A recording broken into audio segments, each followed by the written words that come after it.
It is inferior in my opinion. Acro, who is a douchebag, write the woman a note! So that's what she's doing. That's actually accurate. Okay guys, so the thing I did for Lent was I decided I was not going to listen to anything except Christian music for the entirety of Lent. It's kind of something that's carried over. I haven't listened to a lot of secular music since then.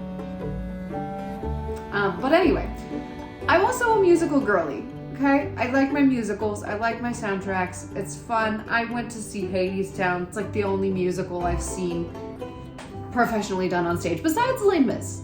But that was technically for a school thing, so I didn't on my own decide to do this. Anyway. Naturally, your girl had to find some sort of Christian musical soundtrack vibe thing. I stumbled across Anna Miriam Brown like 2 years ago, something like that. I came across a few of her songs, didn't really track the fact that they were a part of a musical, but it's like, oh, these are pretty good, so I put them in there. She has written 2 full soundtracks. One of them is like the story of Jesus.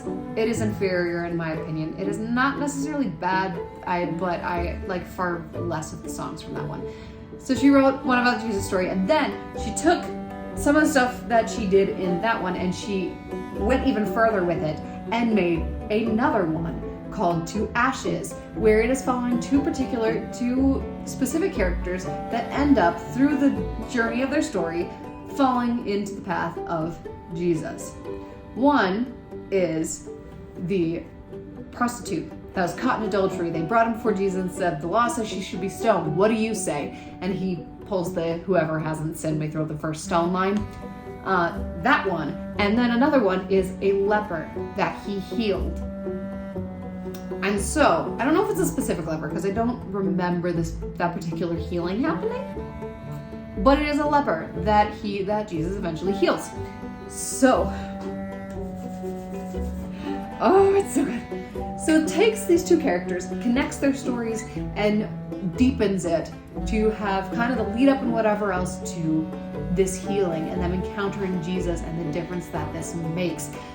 In my opinion, the second act, if we want to call it that, second act is better because we've gotten through all the setup, we've gotten through the weird love triangle stuff that happens in the beginning, which is good setup for the different things that happen, but it's still kind of awkward.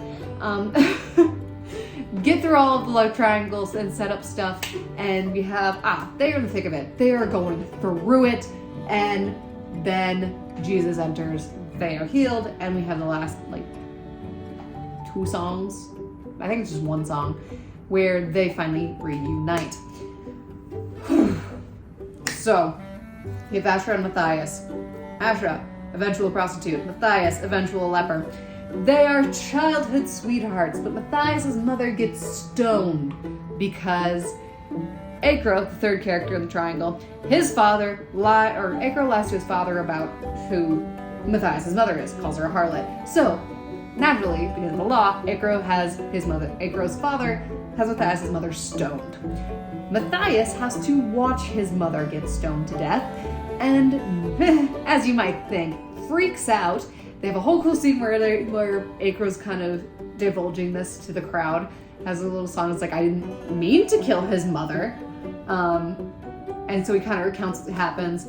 And Matthias literally starts freaking out, throwing stones at Pharisees, calling out, I am not a Jew, and then flees because he's like, if this is what Jews do, I do not want to be one of them. Flees, leaves Asher behind.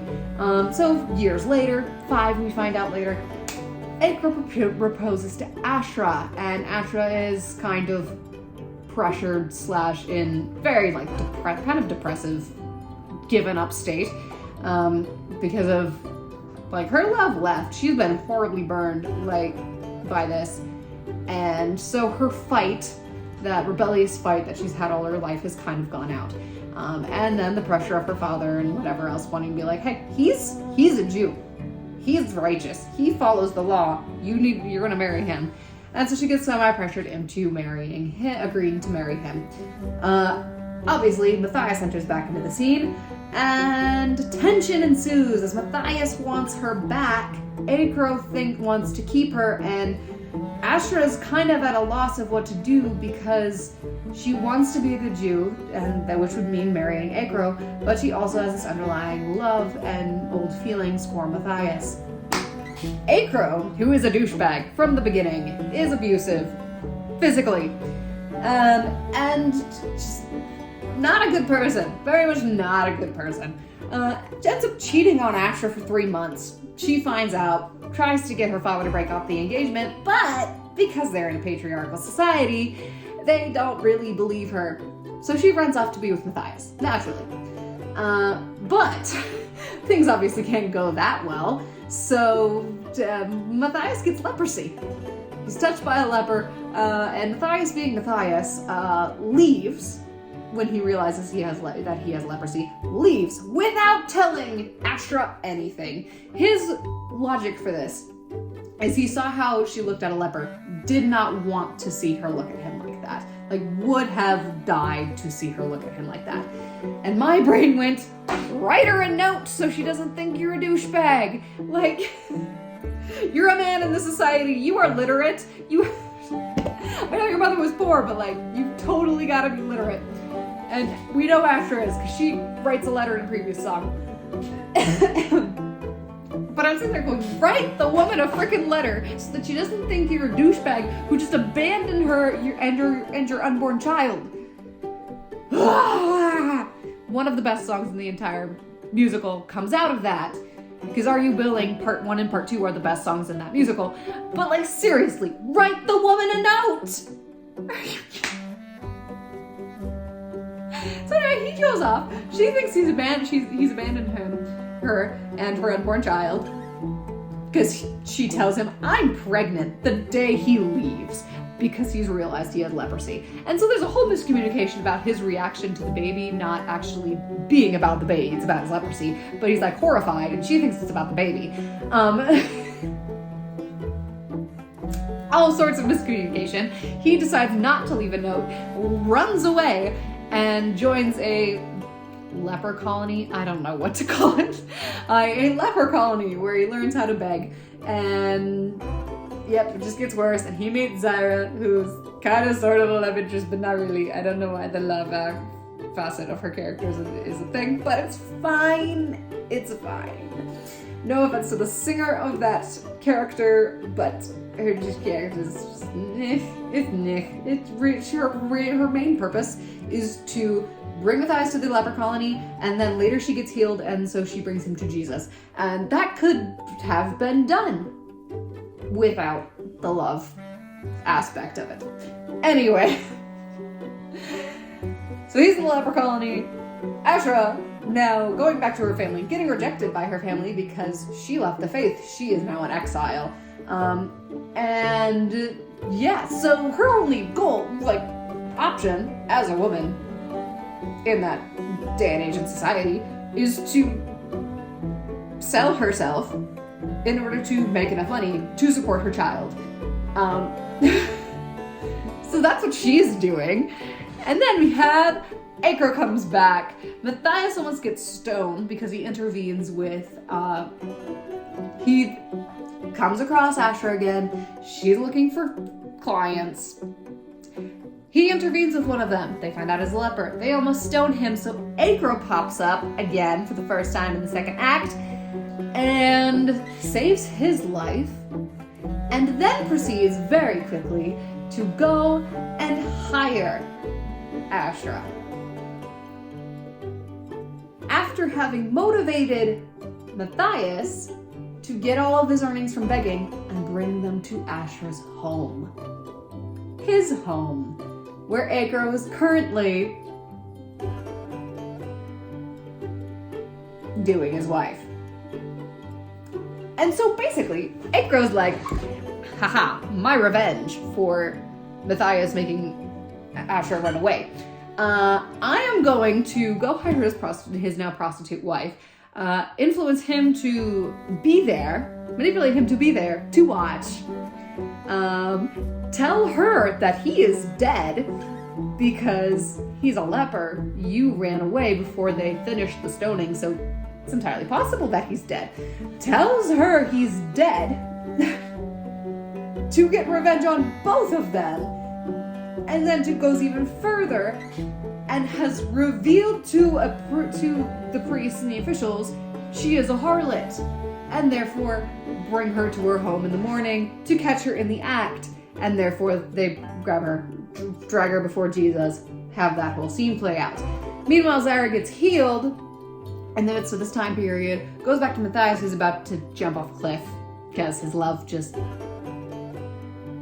had an affair with the third person in a love triangle, basically his nemesis, and goes, hey, no, don't do this. I'm healed. There's hope for you. And tells him about Jesus. He goes out to find him, gets healed, and then they reunite. Hooray! And that is the story.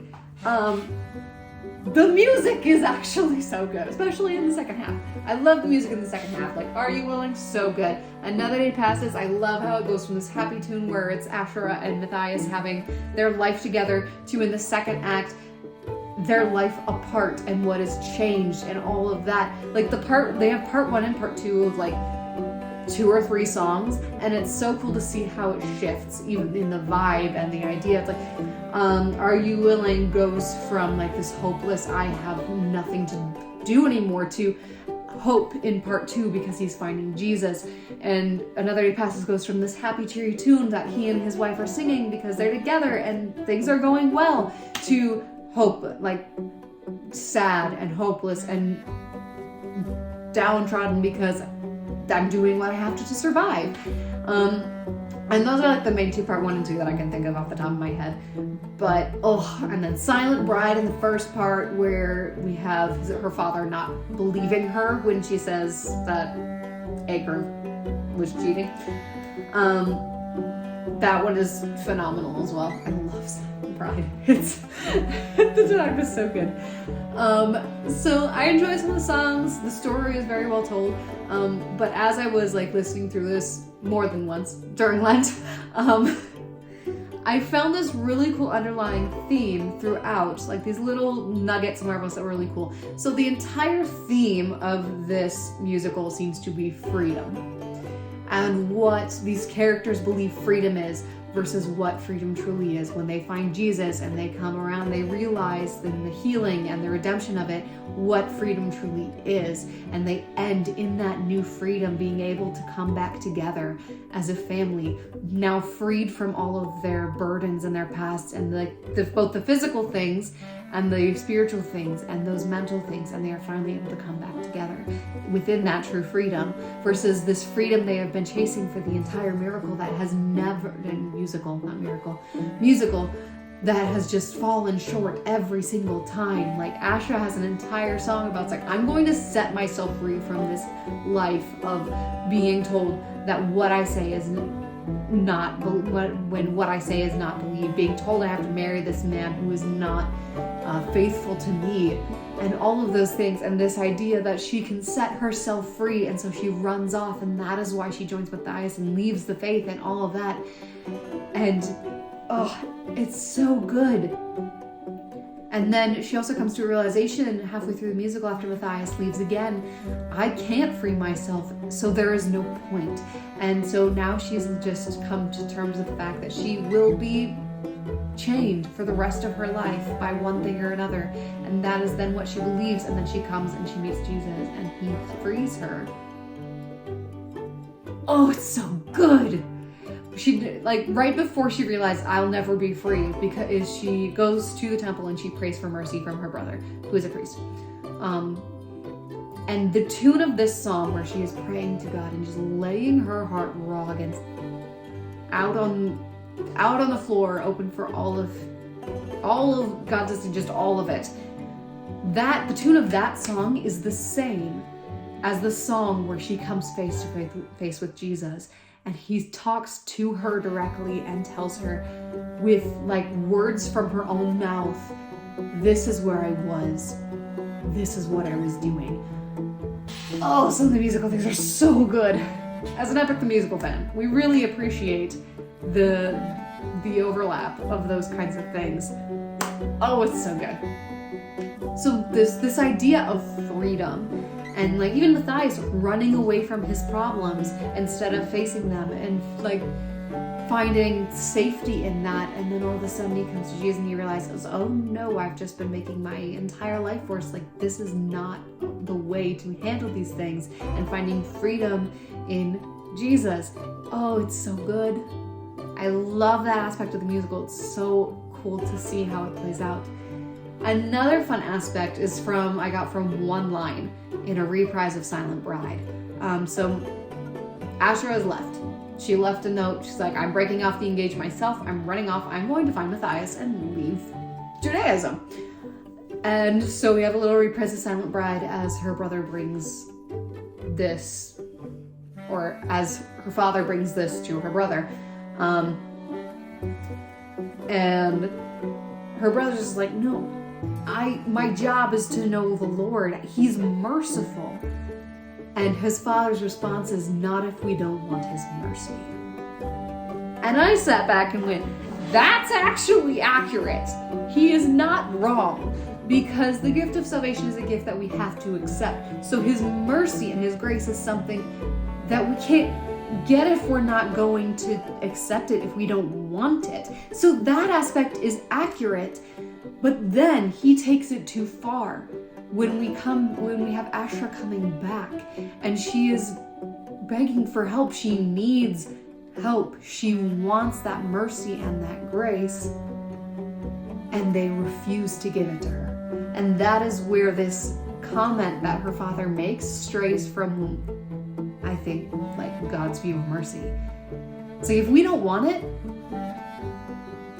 and we can't have it, but it is still out there on the table, so that if we should turn around and decide, no, I want this, it's still there. He's not going to pull it away because we one time said no. It is going to stay there until we say yes or run out of time to say yes. And so, just that little line, and it's so good. It's so good.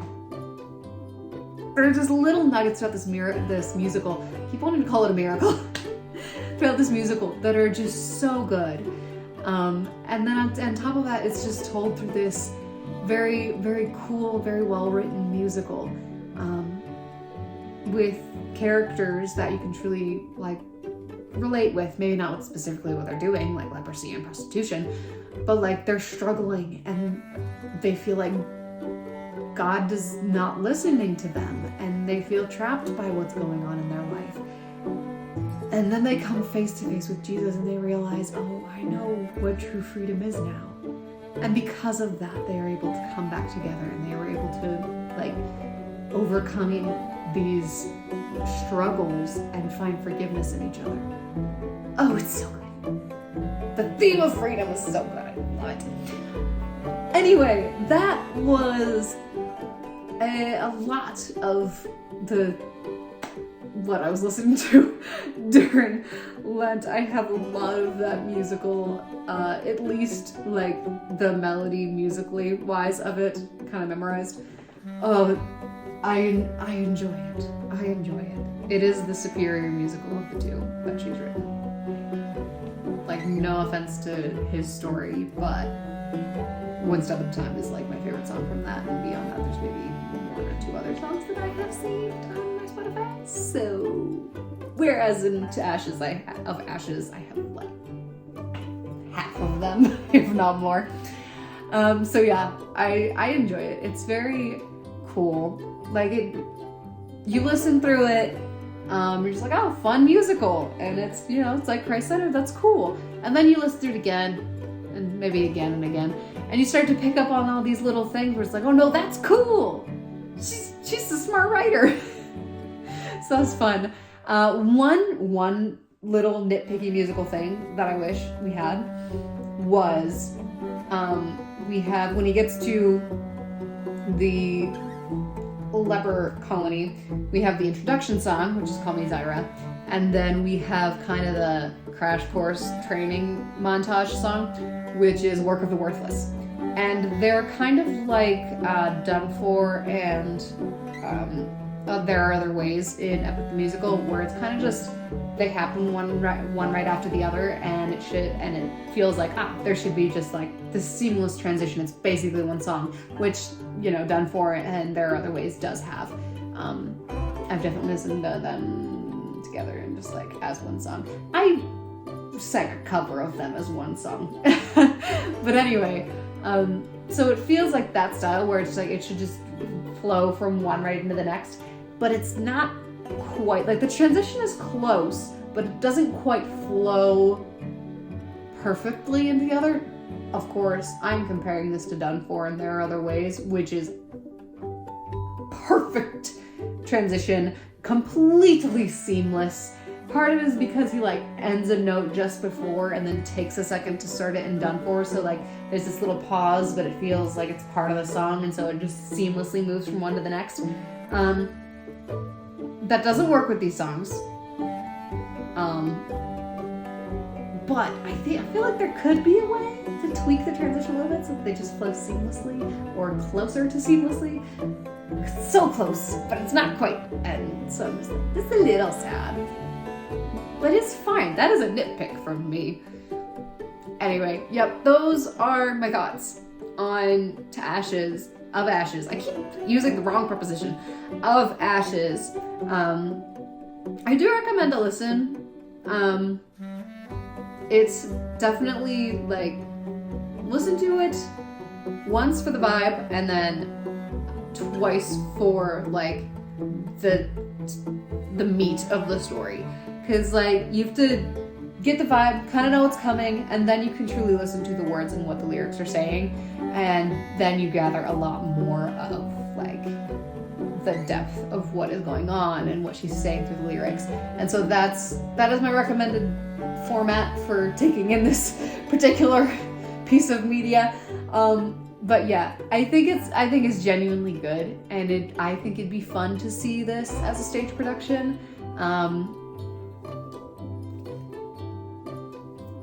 It would be fun. It'd be fun. We would have to just be very careful with how you'd have to be very careful with how you staged 3 months ago. It's basically the say no to this of this musical. But besides that, it's fine. But yeah, it's applause to songwriter who is probably not very well known at all. Like, anyone else heard of this? Not from me, Bryn. Anyone else ever heard of this writer, this musical, her other musical? Because I had no idea this existed. I feel like there are not many people that do know this exists. But it's fun. I enjoy it. It's cool to have someone who is a Christian writing musicals as a Christian to be Christian, and that's fun. And I would like to see a stage production of that. I know it's probably much harder to get that because it is a religious show, but I think it would be fun. I would prefer to have something like this as opposed to like Joseph and the Technicolor Dreamcoat, which I have not seen but have heard is very much not the story of Joseph, and Jesus Christ Superstar, which I have heard very little but get the vibe of nope. Especially when I saw the headline that Cynthia Erivo was playing Jesus in said show. I fully wrote it off after that because that's not okay. That's not okay. That's not right. Jesus is a guy. And nope. Jesus is a guy. Cynthia Erivo is obviously a woman. Cynthia Erivo is also a lesbian. I'm not trying to be like